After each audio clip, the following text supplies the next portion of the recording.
Okay. Oh, I need a chumash. This is why you're good. Thank you. Okay. Gentlemen, can we begin? Oh, I didn't make enough handouts. Okay, we're going to have to share. How are you going to share with me? Okay, we'll worry about that later because I have the books in front of me too.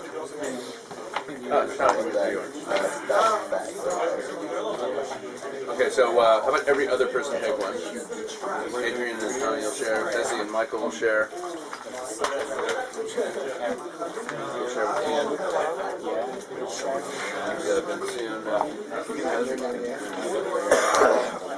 Oh wait. Now suddenly we have enough. Because people are sharing. Okay, Phil and give one to Natano. Natano will share with Gary. Akiva, you want a handout? And then there's a couple extra. There's a couple more. Because not everyone has to share. I share with MC Yaakov for essence. MC Yaakov.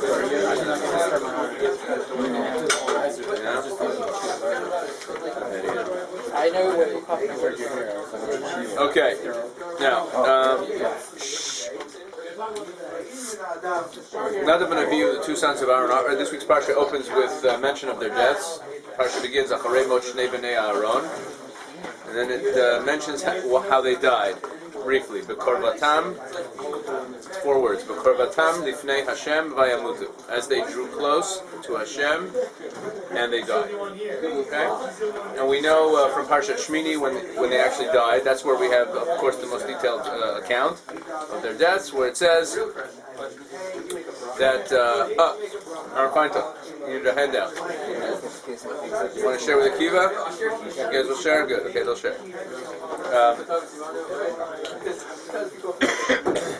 Gives us an account. We know the story, but just to review it, Aaron's 2 sons, Nadav and Avihu, took it says that they took a pan, and they put fire in it, and they put ketoret on it, and they went in,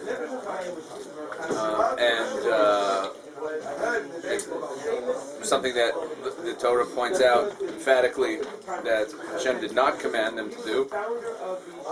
And there's a trup on that, on those words that doesn't exist, I think, anywhere else in the Torah.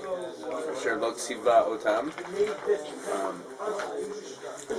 Europe and Yoma or something. It's not your trup, yeah. Maybe it's not Europe and Yoma, but it's what is it?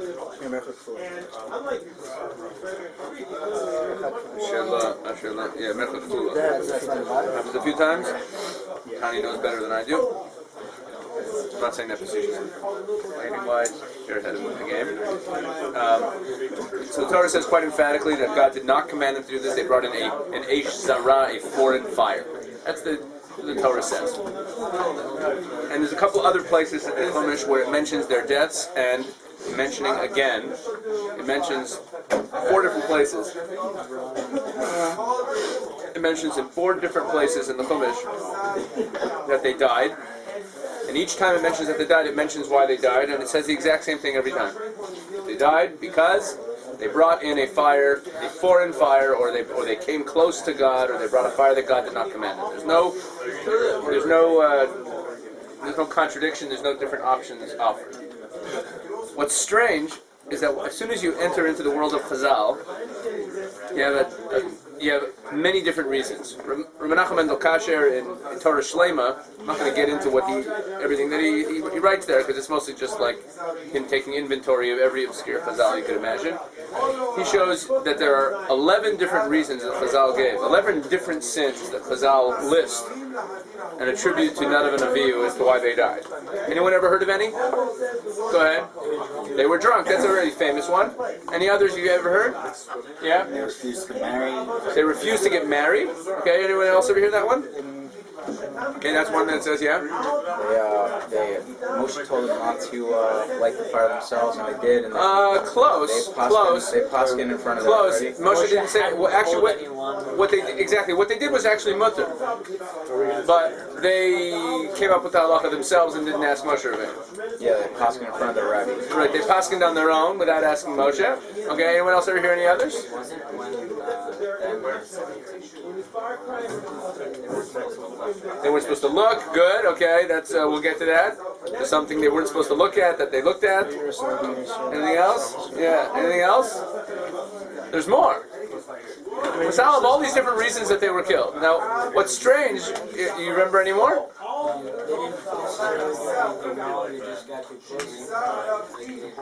The Chazal say that? No, okay. You heard that once? Fine. Okay, there's all kinds of things we've heard. This is good.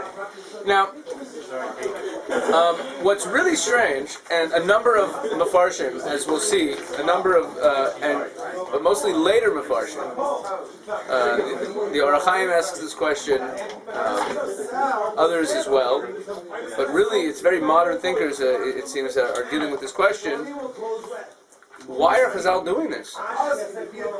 Meaning, if there are things in narratives in the Chumash that the Torah leaves vague, and Chazal step into the breach and they tell us, they fill in the blank, they give us reasons for things. Here you have a situation where it's not vague at all. The Torah says exactly why they died. It says exactly what they did and why they died. Not only that, it says it 4 times in Chumash, why they died. Along come Chazal, they really died because of this, they really died because of that, they really died because of that, they really died because of that. What are Chazal up to? Why are they doing this? To make matters worse, the reasons that Chazal are giving are sins. They got drunk, they didn't marry, they were disrespectful to Moshe and Aaron, etc., etc. They're all negative things.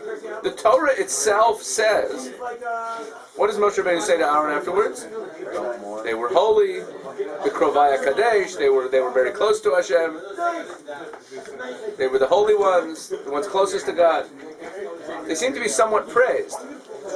Okay? So that's the question. What we're going to do in this shir is we're going to take a look at 3 different approaches to these sins. Now, they're not necessarily 3 conflicting approaches. They're not necessarily 3 things that are addressing the identical aspect of the question. Here's what we're going to be doing. Rabbi Yaakov Kamenetsky in Emes Yaakov al Torah, Rabbi Yaakov Kamenetsky looks for a common denominator between these things, between all these different averas, and tries to zero in on a point, and he pulls out basically a musar point that we could learn from what Chazal are doing here. That's his approach. We're going to see that. We're going to do it first. It's the simplest approach. We're then going to see the Sridei Yesh's approach. The Sridei Yesh, Rabbi Yaakov Weinberg, passed away in 1966. Shana guys heard all about him today. That's part of why I decided to do this now. For the few Shana guys who are here, they sort of share about the Sridei Yesh today. We do bios of Gedolim every now and then. So we're going to do a piece by the Sridei Yesh. The Sridei Yesh gave a drasha at some kid's bar mitzvah that he then wrote up and got published. And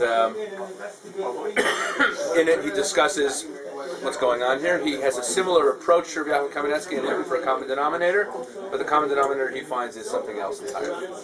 The third approach we're going to do is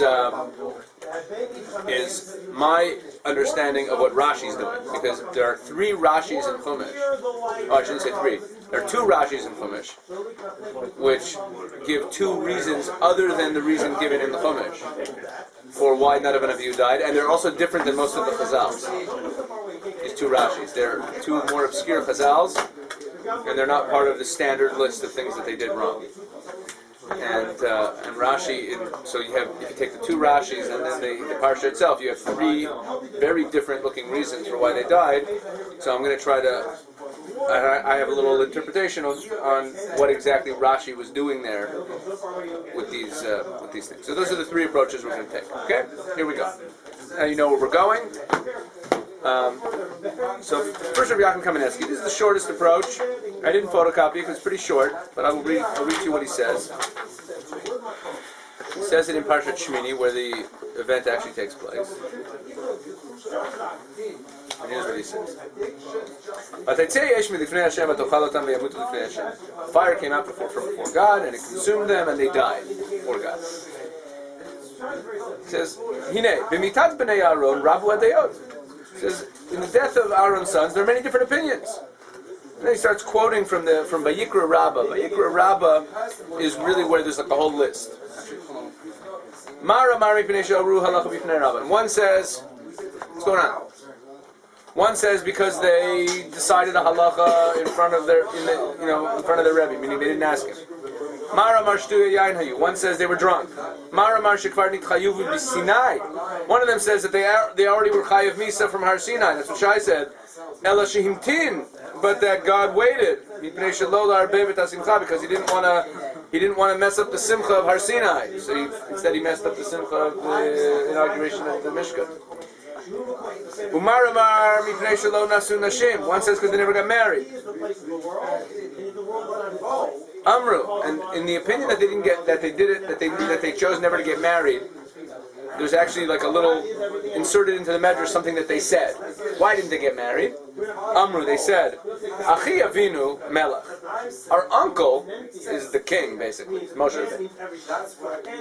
Okay. Achi Imenu Nasi Shevet Yehuda. So our uncle from our mother's side is the Nasi of the most powerful Shevet. Nachshon ben Aminadav was their uncle, because their mother was Elisheva bat Aminadav, Nachshon's sister. She was married to Aaron, so that's their mother. Okay, so their uncle on their father's side is Moshe Rabbeinu. Their uncle on their mother's side is Nachshon ben Aminadav. Their father is Aaron. So they said, Mihu haraui lanu. What girl is good enough for us? And therefore, and this is sometimes stated as a separate reason in some midrashim, they didn't have children. Another opinion says, another one says that they went in without washing their hands and feet. Another one says because they didn't consult with each other. Another one says, no, the reason is because they looked at Aaron and Moshe and they said to themselves or to each other, when are these two old guys going to die so we can take over? And then Rabbi Yaakov says, "V'ayin b'midrashim." He says, "Look in the midrashim." In the footnote it says you could also look in the Gemara and Eruvin. It discusses this more. Ulefele, he says this is very confusing. It's wondrous. Lichora, it seems, amai gabavu Chazal chataim shonim u'mishonim l'kedoshim elanu. Why did Chazal pile on all sorts of different averas onto these holy people? Sha'amar Moshe Rabbeinu aleim b'krovai kadesh. That Moshe Rabbeinu said about them, in the ones who are close to me, says God, I will be sanctified. Why did Chazal turn them into villains and dump all these averas on them? Madua lo yispik lehem ma shekatuv b'furash b'Torah. Why wasn't it enough for Chazal to just accept what it says in the Torah?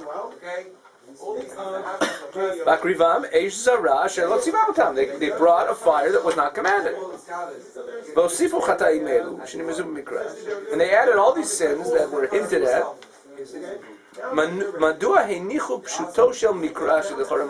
Why did they leave aside the pshat of the psukim, which seems eminently sufficient? Seems to me, says Rabbi Yaakov, the Chazal huksha lahem. Chazal were bothered by the following question. How is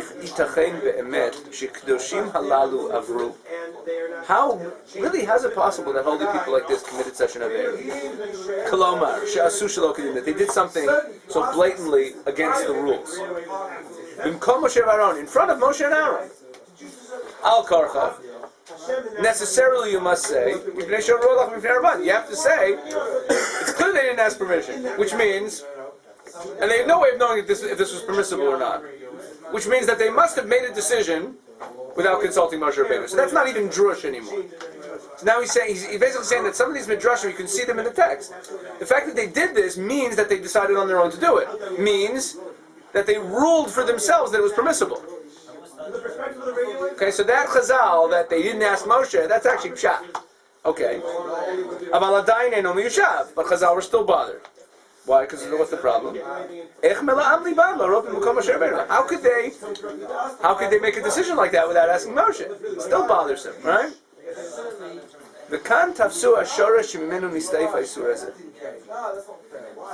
He says, and from here, Chazal latched on to the root that this violation came from. But al korcha, it must be the ezes srach shel gasut haruach hayach. It must be that there was some hint of arrogance here.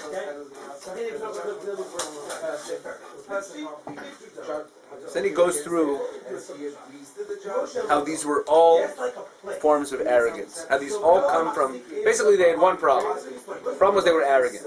The arrogance led them to decide on their own that something was mutter. It led them to, maybe it's that they said to themselves, that they think subconsciously, you know, we could lead the people. At some point we're going to take over. It led them to not get married because they thought that no one was fit for them.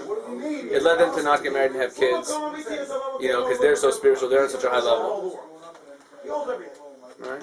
It led them to think that even though they had something to drink in the celebrations, that they could handle it, that they could still concentrate, that they could still have the right kavanah, which is a very arrogant thing. Meaning, all of the different averas, they all boil down to arrogance. Meaning, it's all one sin. Then Rabbi Yaakov at the end says,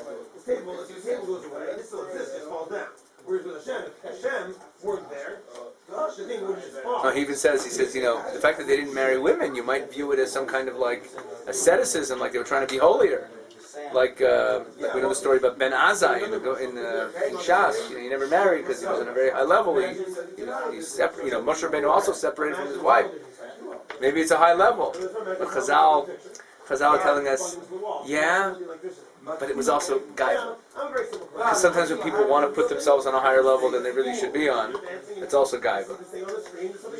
Look how holy I am. You know, or the way the Maggid of Mezrich, Talmud of Baal Shem Tov used to say, some people's gaiva is, look what an onav I am.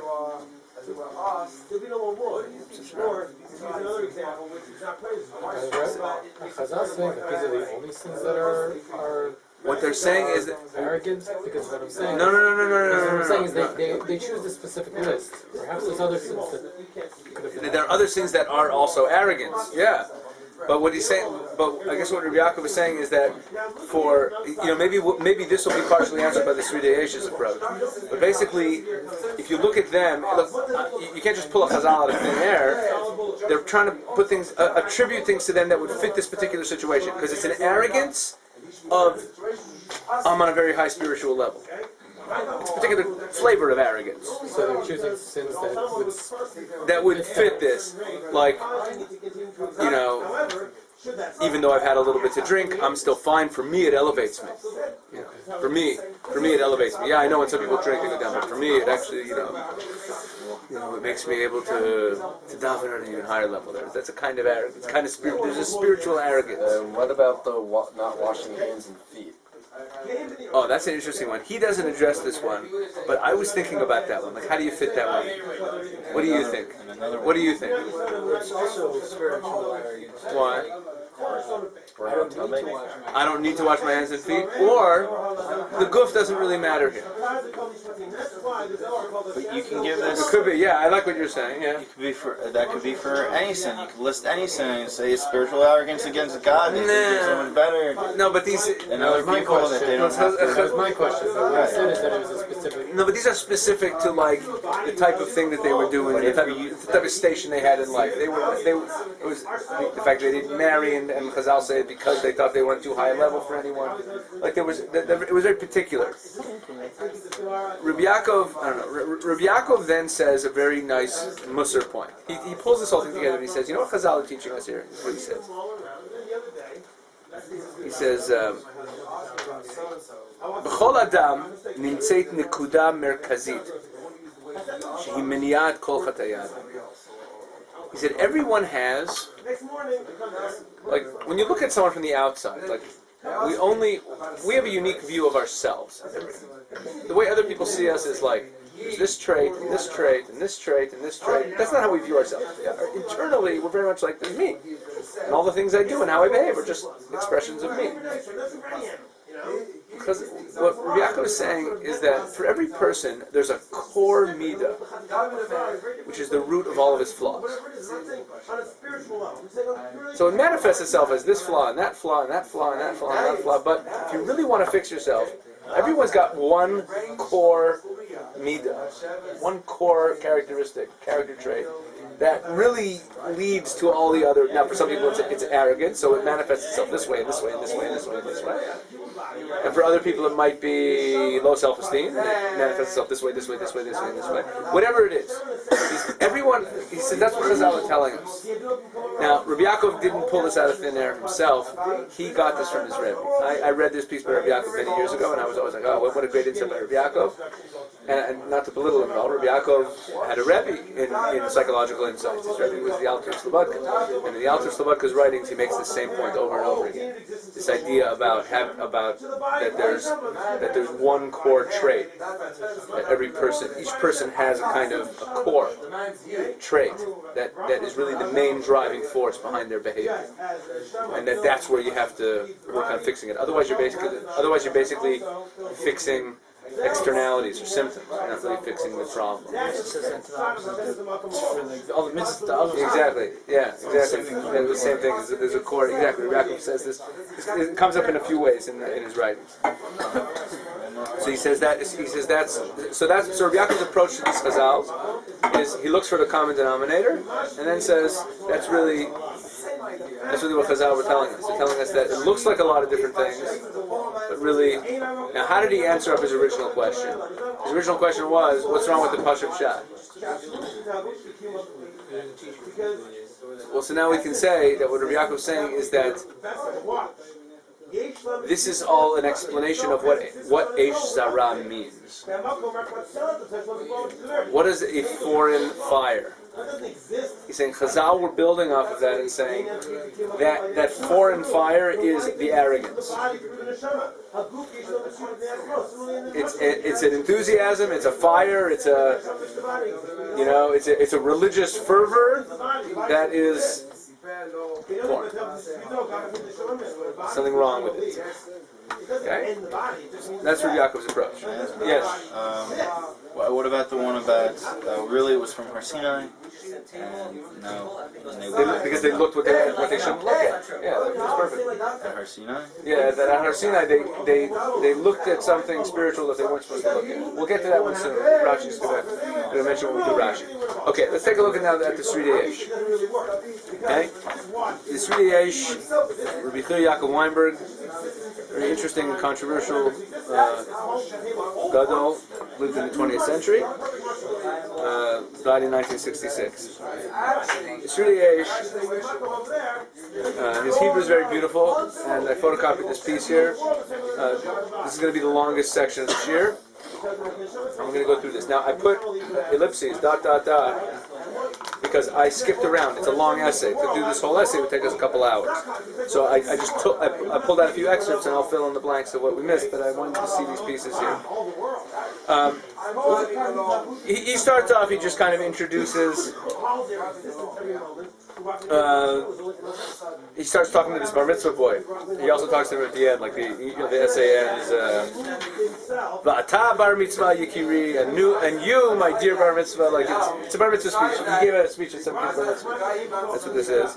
But after he has this whole preamble talking about the bar mitzvah, and then he finally, 4 paragraphs in, he mentions that in the parsha it talks about the deaths of Aaron's sons, and this is he must have given it parsha Shmini one year. He says in our parsha it mentions their deaths.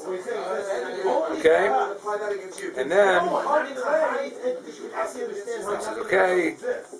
And there's 4 places in the Torah where it says why they were killed, and he mentions 4 places where it says this. I mentioned that already. So that's already a page. It's already almost 2 pages into the essay. And then it comes up to here. Uvacholza.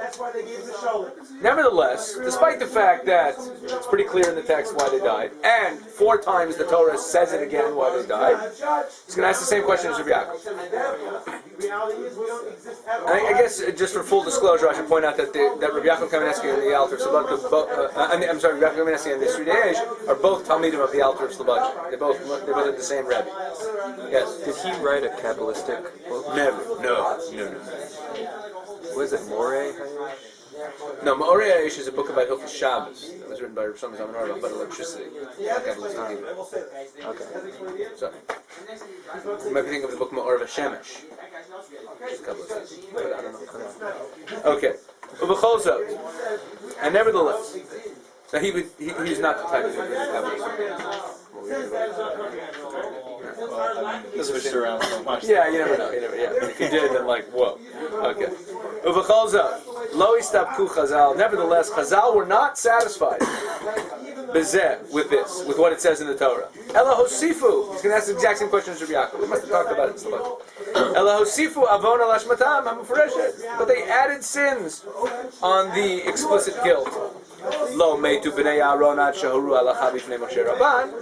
The b'nei Aaron, quotes the Gemara, and the Aaron sons didn't die until they paskened halacha in front of Moshe, their teacher. Al yidei shelo hayu lahem banim, because they never had any kids. O shelo hayu lahem nashim, or they didn't have wives. Shelo chilku chavod la'Aaron, they didn't give any covet to their father Aaron. V'lo natlu etzam Moshe, they didn't ask Moshe permission. Harei shechazal holchim umonim chataim shelo niskru b'mikra. Behold, Chazal are going and they're listing sins that aren't mentioned in the Psukim. Where did Chazal get all these sins from? That they're hanging around the necks of the sons of Aaron. What's the purpose of this? Rather, you must say, you have to say that they're hinted at. All of these sins are hinted at in the bringing of Eish Zara. Exact same approach as Rabbi Yaakov, but he's going to take it in a different direction.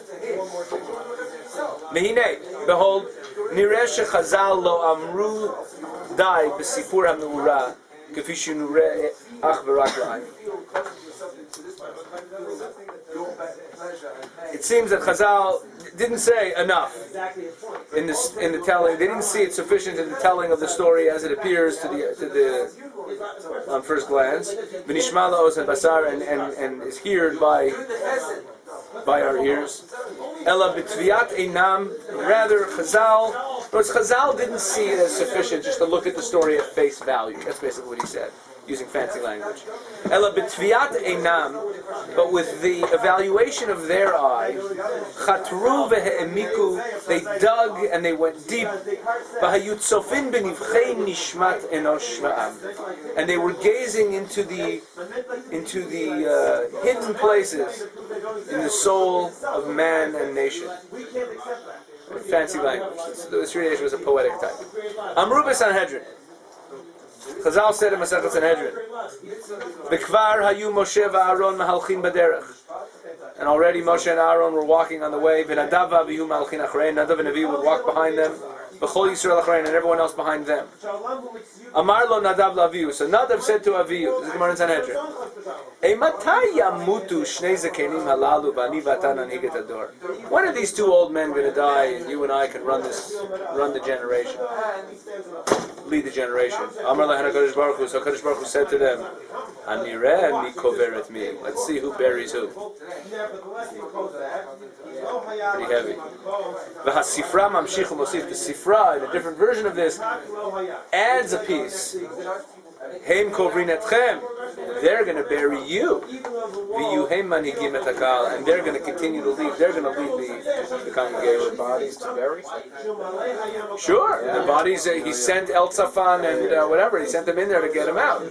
Yeah, sure. So then the Sridei, here we're skipping. The Sridei then spends 2 paragraphs talking about the fact that the Torah only tells us things if they're important for us. He says not just the Torah doesn't just tell us details of stories. If they're not a lesson for us to learn, we have to learn a lesson from it. Blah blah blah. He goes on and on and on about that idea. And then he says as follows. And then he says, there's a short paragraph right before where we're going to continue, where he says, where did they get this idea from that they could do this? Let's get into their reasons now. to the various sins that were attributed to them. That they paskin the halacha without asking Moshe, without discussing with their father. Where did they get this from? How to bring any carbon they learned from their father, right? So what was their issue? Where did they get this from? Why did they think they could make this up on their own? So here we go. Now he's going to stray from Pshat, but he's got a point to make, and I think philosophically / psychologically, or even sociologically, we'll see that he has a very interesting, very relevant point to make, which relates to this generation, to your generation, and mine as well, to our generations. Okay? Ra'u b'nei Aharon, now we're in the second piece here. Ra'u b'nei Aharon et hamizbeach mekabel korbanot midei yom b'yomo. The b'nei Aaron's sons, saw the altar receiving offerings, receiving korbanot each and every day. Va'ochlam b'yikod hakodesh, and consuming them with the holy pyre. Uba'u li'yidei chashash, and they started suspecting, they were worried. Shema yitrofef koach hasevel shel ha'am b'avat korbanot. Maybe the willingness to bear the burden of bringing korbanot is going to be fleeting. Maybe it's gonna start wearing away. Maybe people are gonna tire of it. Shema lo yatzar koach lo'olam. Maybe they will not. Maybe the nation will not be able to. La'atzor koach means, it doesn't mean to stop. It means to gather up. Maybe they won't be able to gather up the strength forever. Maybe the Jewish people are going to get tired of this whole bringing korbanot every day korbanot. V'amru, and they said, koach ha'hakrava mitkayem ba'am, ach v'rak im mosifim latet lo midei pa'am b'pa'am chayim chadashim v'ra'ananim. The power to offer, to sacrifice, exists in the people only, ach v'rak, only if they add something every now and then, something new and something fresh, a new fire, a new spirit. You know, every now and then you gotta freshen up this old-fashioned religion. You gotta add something new to it. Give it a little new flavor to it. Sprinkle a little new spice into the mix, because otherwise it can get old. Maybe we need that. You know, new generations need new flavors of spirituality, and we need a little. This thing is gonna start. People are gonna get bored of it. They're gonna get tired of it. They're gonna get weary from it. And remember what it says in Chazal. That what did they decide to do? They said, "Well, I know that the fire comes down from heaven." But they said that maybe you're also supposed to bring a fire from man. That's the way Chazal works. So this Ridiyesh is playing with that, saying, oh, maybe they said, you know, it's not enough what God told us to do. Maybe to keep the religion fresh and alive and exciting, you need to add, every now and then you need to add a little new spirit to it. Judaism needs a youthful renewal. And it needs to be brought back to life by new, young people. The old leaders. The old leaders don't know how to inspire. They don't know how to literally to acquire and draw in the hearts of the youth. They don't know how to reach the people anymore. You need some young blood. Zarim heim l'ruach hanoar. They're foreign to the spirit of the youth. Kikvar zaknu balu. They're already old. They're worn out. Hador hatzair lo yuchav lo yachbot seitat marutam. The young generation can't handle. They're not able, and they don't desire to bear that leadership. Savlanutotit pakam. Their willingness to bear it, their patience is going to break apart. Ometz rucho yifog. The strength of their spirit is going to become dulled. V'yima'en lavi korbanot, and they're not going to be willing to sacrifice. Mataya mutu shnei zekanim halalu. So that's what it means when they said, when are these two old men going to die? Meaning, they weren't wishing death upon them, but they were saying to themselves, you know, Moshe and Aaron, they're great tzaddikim, but I think the generation really needs some young leadership. As soon as they think that, what they're basically saying is, okay, Moshe Aaron,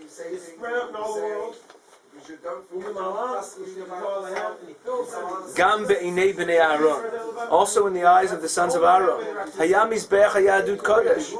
The altar of Judaism, where the sacrifices are made, was holy.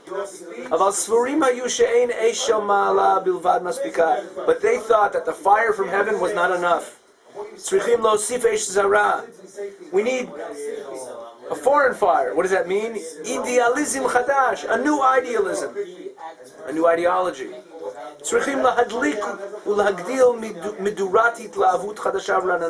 We need to light, to ignite, and to build up a torch of excitement that is new and fresh. Laman rachash gamet liboteim, in order to acquire the hearts, shel eila sheinam yocholim od litchamem keneged shamala, in order to ignite the hearts of those who can no longer be warmed by the fire from heaven. We need to come up with a new fire. V'noga ma'od haya unsha shel ta'ud zo. And he basically says, and on point, very much on point, was the punishment for this mistake. Sreifat neshama v'guf kayam. Their souls were burnt and their body remained. Davar gadol ne'emar kan. Chazal said that's what happened, right? That their bodies, it was we saw that they were burnt, but then their bodies were taken out. So Chazal made the obvious inference from the text. Their neshamas were taken, but their bodies actually remained intact. Davar gadol ne'emar kan. This is an important thing said here. Toldot Yisrael ba'atid ishruoto. And the generations of Jews in the future ratified it. What does that mean? When we get these new idealisms and these new movements, he says it can keep the body of Judaism going. It can get the national strength and perfection going. But you know what happens when you have these foreign idealisms? It destroys the soul. It's good for the body. It destroys the soul. Now, what's he saying here so far? He's saying that there's an urge that people have for something new. Something new and exciting. Something fresh. It's the newest thing. He says that's the wrong approach to Judaism. Because it's short-lived. It's not a real way to keep Judaism going. And it's also within it, there's a lack of respect for the earlier generations. It's just the wrong approach to Yiddishkeit. But it's also very emotional. What? Tradition, yeah. So he says this is where they were thinking. This is where their thinking was going. They think that, it's not enough what God mandated. We gotta add some spice to it.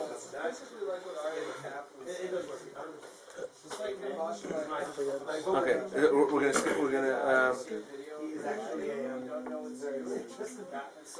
we're gonna skip down to Ta'utam. I didn't mean to photocopy that because it doesn't even finish. Ta'utam shel bnei Aaron. Now we're skipping two more paragraphs.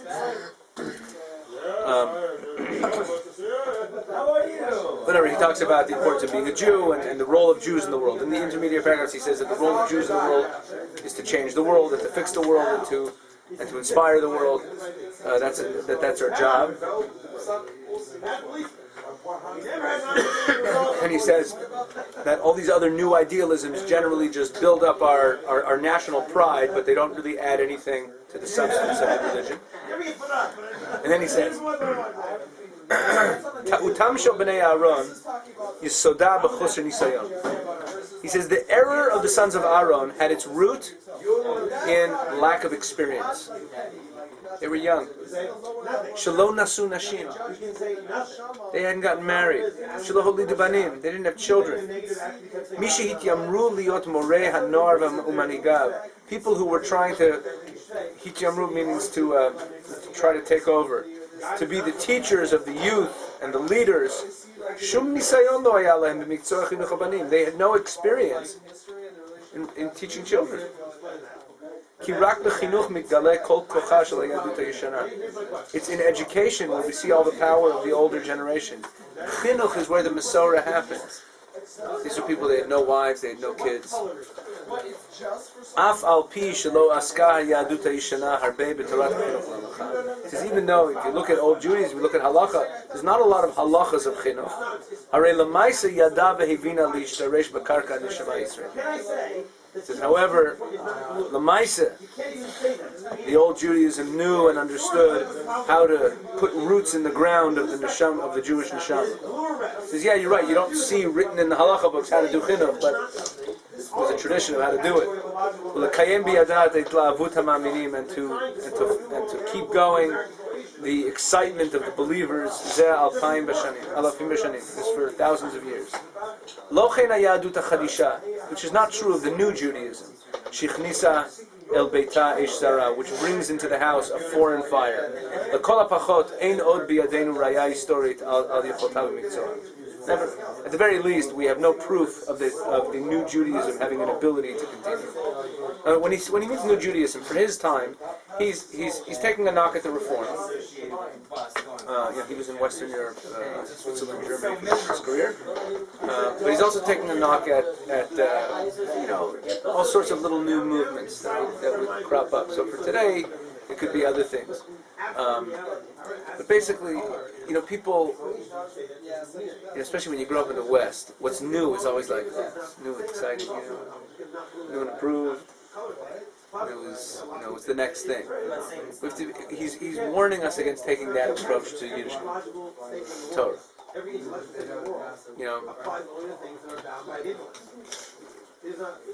New things are fine, but ideas, the old ones are better. Old ideas are good. Yeah, new car. Stick to the old ideas. New ideas?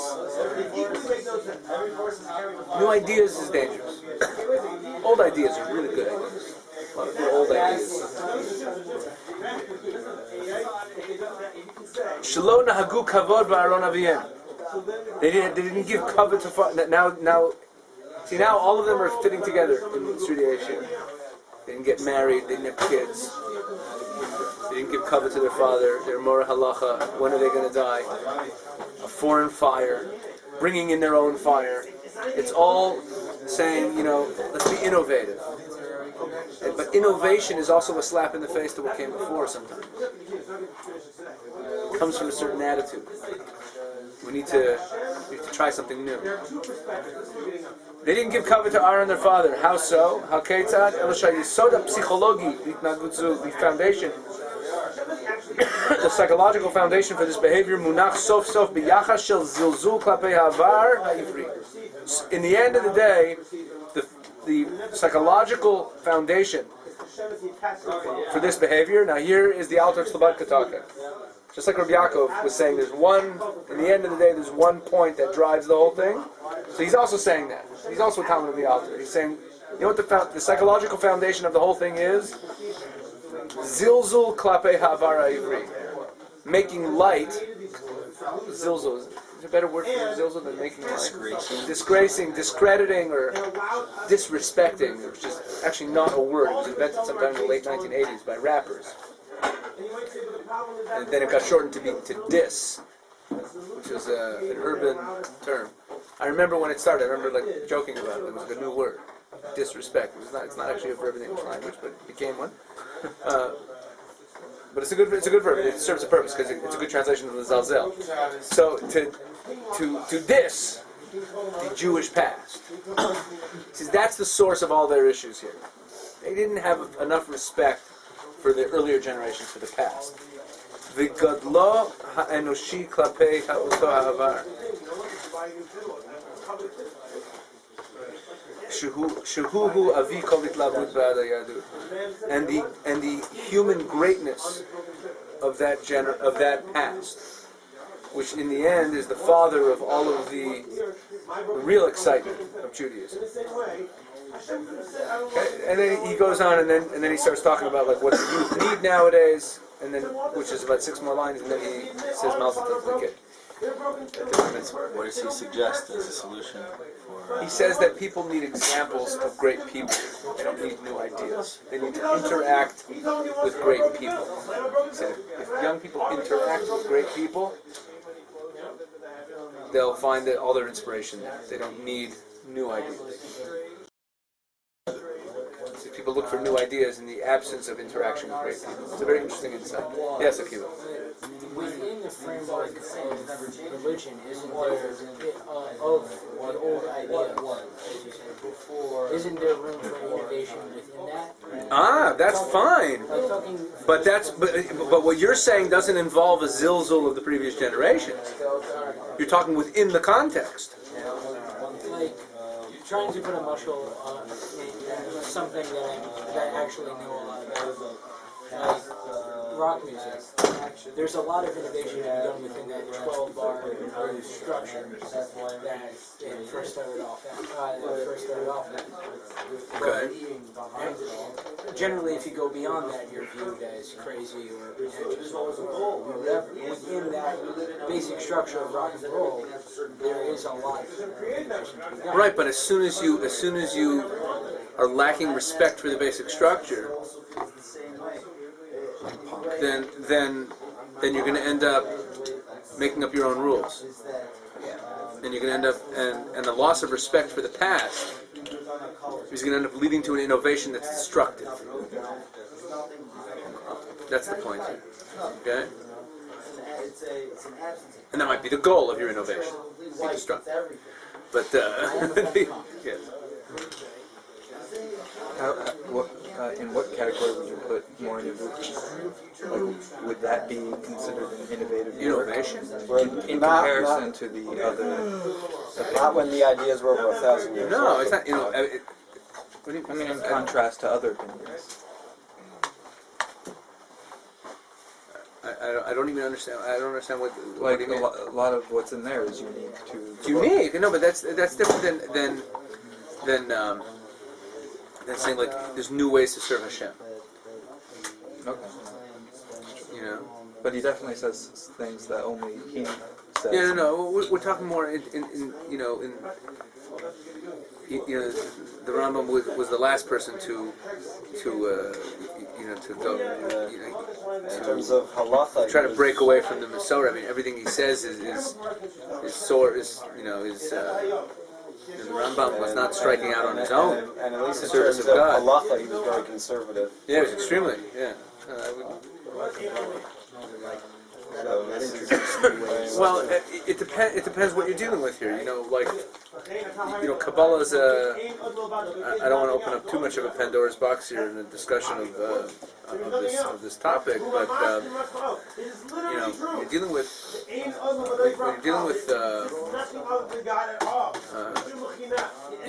real Mekubalim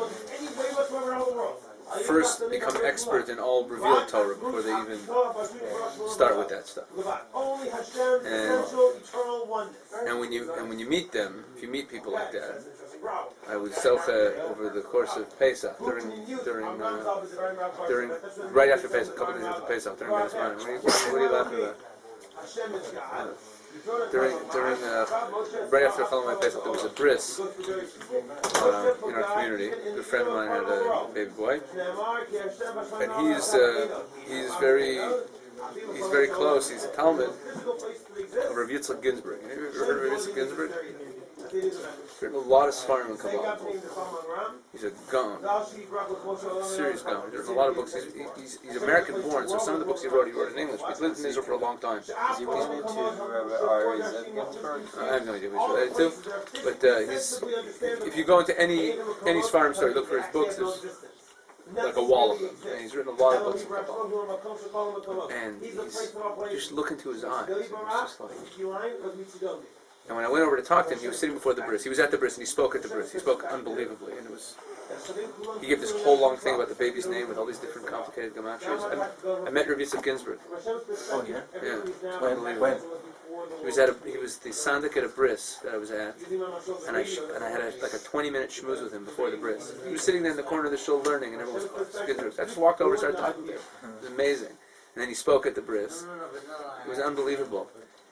He gave this whole long thing, like he divided into babies 2 names with all these different gematrias relating to Shem Hashem and different spheres, and he explained everything very, very well, like what each term meant.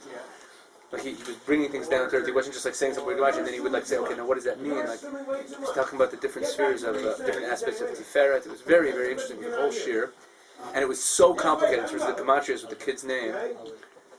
And we were sure, like a few of us were listening, we were like convinced that he must have known the baby's name. Because it was this whole long thing and it was all tying in with the baby's name. And it was like, he spoke at the beginning of the meal because he had to leave. So as soon as we came down for the bris, he gave this whole long speech.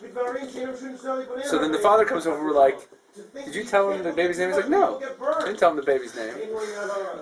Like, he was a sandik at the bris, he found out the baby's name when all the rest of us did, and then he walked downstairs, and 5 minutes later he gave this like 20-minute, it was unbelievable. It was just the most amazing thing. But I was saying to the guys, that when you meet, like someone was asking about, like, the guys were asking about, like, we're talking about innovation, when people try to innovate in ways of service of Hashem, and it's misplaced, when they're trying to innovate.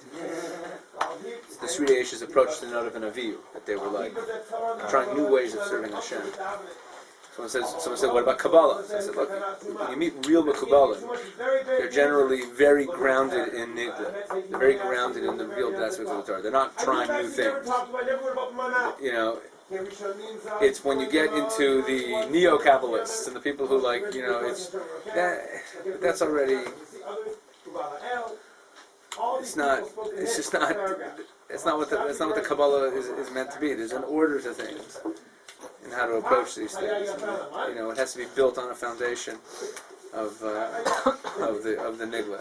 So again, it's what Nadav and Avihu lacked, according to the Sridei Eish, was putting any desire they had for innovation. Maybe the new door needs something new, but it has to be in the context and with respect and grounded in the earlier generations.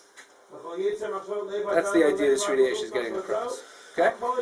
Last approach. This approach, I wrote an article. I've never used it as like a Torah for the yeshiva or anything, but it was in my files at home on my computer. I wrote it 9 years ago. In Connecticut. Yeah, when I was in Connecticut. For a few years I was writing stuff on Parshas. I've done a lot of my... At that time.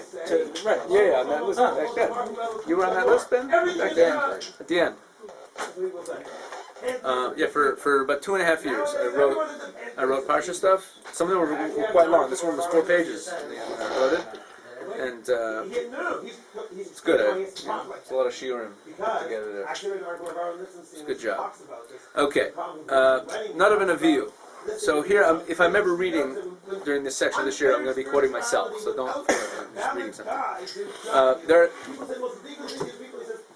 In Parsha Eikev, Moshe Rabbeinu is, in Sefer Dvarim, Moshe Rabbeinu is giving this, and this is a great Torah because you could say it for Parshas Mishpatim, you could say it for Parshas Eikev, you could say it for Parshas Shmini, you could say it for Parshas Achrimos. You could use this Torah all over the place.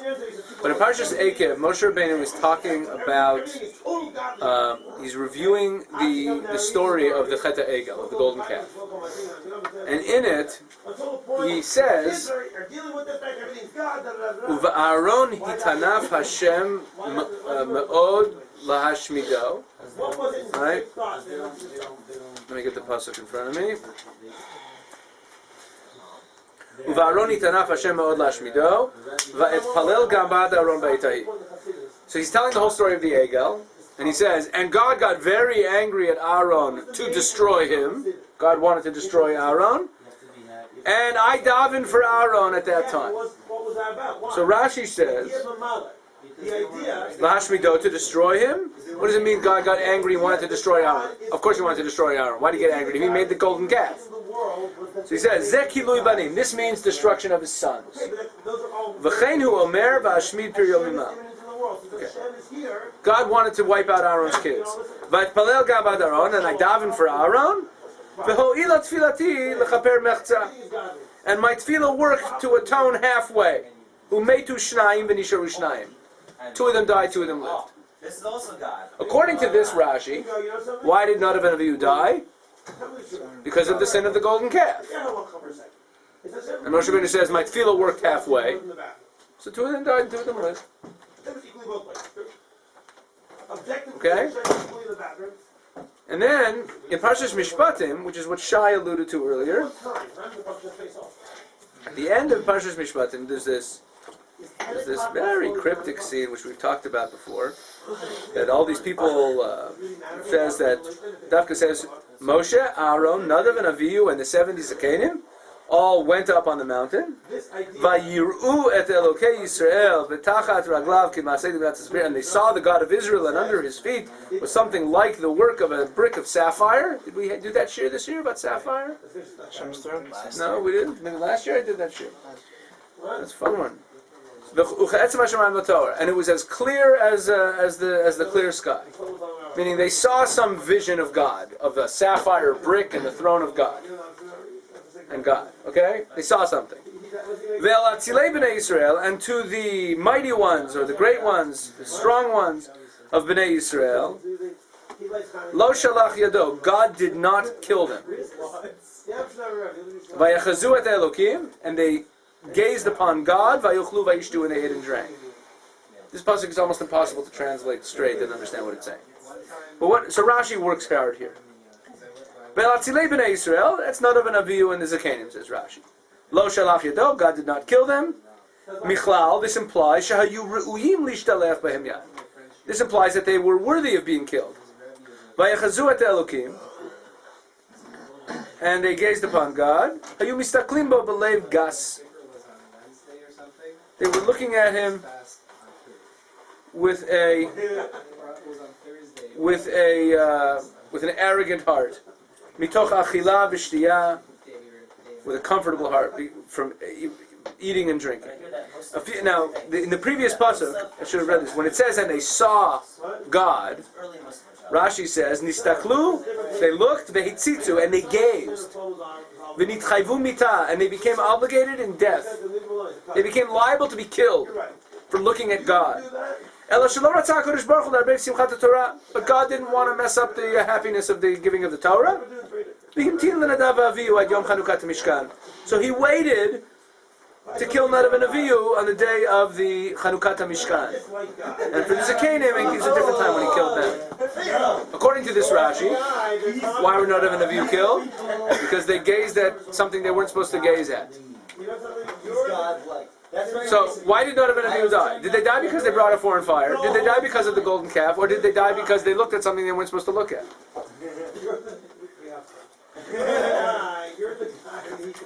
So, I'd like to share with you my approach to these Rashis. You mind if I read what I wrote? Is that okay with you guys? If I read my own words? The sin of the golden calf was not a simple matter of idolatry. Right? Agreed? It wasn't simply idolatry. We're going to go with the Ramban's approach. The people were afraid that since Moshe had not returned from Har Sinai, they would not have a leader. They perceived Moshe as an intermediary between them and God. We've talked about this in the past. And they wanted to replace him with a different intermediary. And that intermediary would be the golden calf. Okay, they make the golden calf, and then the Torah states as follows. They made the golden calf and they said, Eila Elohecha Yisrael, these are your gods, Israel, who brought you out of Egypt. And then it says, when Aaron saw this, he built an altar. He built a mizbeach in front of it. And then Aaron called out and said, Chag la Hashem machar. Okay, this is what it says in the Psukim. They build the golden calf. Some of the people get up and say, this is the God that took you out of Egypt. And Aaron sees what it says, that Aaron saw that and said, and built a mizbeach and said, it's a festival for Hashem tomorrow. They arose early the next morning, and they offered burnt offerings and peace offerings. They brought olot and shlomim. The people sat down to eat and drink, and they got up to amuse themselves. Aaron did not express any disagreement with the need for this golden calf. Okay, he never tries to convince them not to do it. However, when he saw that the people were treating it as a god, when they said, this is your God, what did he do? He tried to do damage control. He tried to step in, and he said, we're going to use it to serve Hashem, right? That's what he said. So he steps in and he goes, no, it's not the God. Tomorrow we're gonna make a chag for Hashem. His motives were good. The next day, the text relates that they in fact did bring karbanon. We can assume that they brought them to Hashem in front of the golden calf.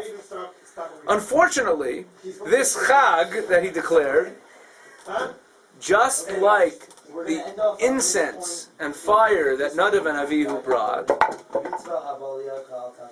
was not something that God asked for. It was an attempt to serve God in a way that no one ever told them to do. It wasn't part of the program.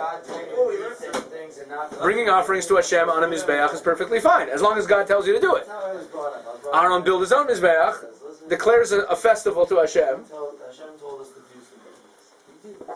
and brings Karbanah. Nadav and Avihu take out a fire pan, they put on Ketoret, they bring it in. No one told them to, they made it up on their own. Because these offerings were outside the context of God's command, godly regulations were not followed. There were no regulations yet. And the result was sinful. If we see these three events as all contributing to the deaths of Nadav and Avihu, we can understand the underlying lesson of their deaths. The inappropriate gazing at God, the golden calf, and the unwanted offering of incense are all examples of people serving God on their own terms, instead of on God's terms. That's the common denominator between these three things. People serving Hashem in ways that they made up. That's what the Chet HaEgel was. Not according to Rashi, but according to everyone else. According to the Ramban et al. It was an attempt to serve God, but in a way that God hadn't mandated.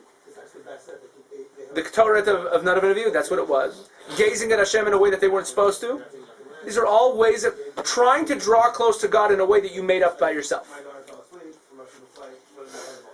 On your own terms. Of the three situations, the most overt and obvious is that of the unsolicited incense. Had Nadav and Avihu been killed at either of the other two events, and here's, I think, the best chiddush here.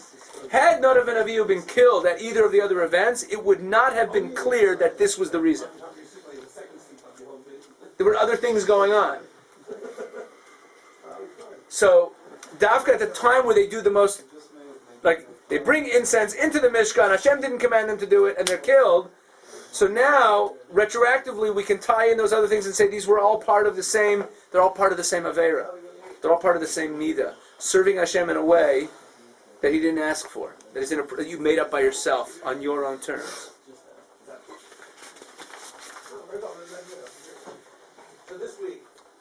Our relationship to Hashem has to be on Hashem's terms, not on our terms. Okay? And this lesson is a difficult one for a lot of people. The idea that we're not supposed to try to look where we're not supposed to, where we're not ready for, is the essence of obedience. And it's something that we don't like. Intellectually, we want to try to, I want to know all the secrets. And there's a humility in it. Most of the time you couldn't go in, you couldn't see the Aron, you couldn't go into the Mishkan. There were boundaries. And boundaries is something that is a common theme in a lot of the parshas that relate to Avodas Hashem. There's issues of boundaries going on. When the Torah is given on Har Sinai, there's all these boundaries. And in the Mishkan, these people are allowed up to this point, these people are allowed up to this point. After Korach and his gang are destroyed, all of their fire pans are collected up. And what's done with them? What's done with all the fire pans, the 250 fire pans? They're all used as a plating on the front of the Mizbeach, as a symbol. This is Pashup Pshat in the Psukim. Okay? It says in the Psukim, Moshe tells Elazar, who was the Kohen Gadol at the time, because, or he tells you he wasn't the Kohen Gadol yet, but he tells Elazar to go gather up all the fire pans from Korach Vadaso. They gather them up, and it says that they made them a tzipui. They made them as a coating on the Mizbeach, so that it should be a reminder forever after that you're not allowed to go past that point, because halachically speaking, only a Kohen was allowed past the front of the Mizbeach. So it's a perfect thing. Korach and his group were saying, we should also be able to serve Hashem. We should all be able to bring incense. Why can't we also do it? Why are there these distinctions between Kohanim and Yisrael? Like, what's with all these barriers? I also want to be able to serve Hashem in the fullest possible way. Sometimes the fullest possible way to serve Hashem is that you can't do that, and He can. Sometimes it's accepting that there's boundaries, and that you're not allowed to go past that point. So the fire pans that they used were then all put up there. Imagine when you walked into the Beis HaMikdash, and you're filled with you want to draw closer to Hashem, and you want to go inside, and then you see all those fire pans that Korach and his people were holding when they got killed, and it reminds you like there are boundaries. Okay, so this obedience has to give structure for intimacy. You cannot have proper intimacy without boundaries. Intimacy means when you're allowed in, you go in. And when you're not allowed in, you stay out. That's real intimacy and respect. It goes together. Intimacy without boundaries is just violation. That's what it is, in all ways. So we see the common denominator between these different things. They're not Rashi saying that they died because of the Chet Egel, or they died because of that midah.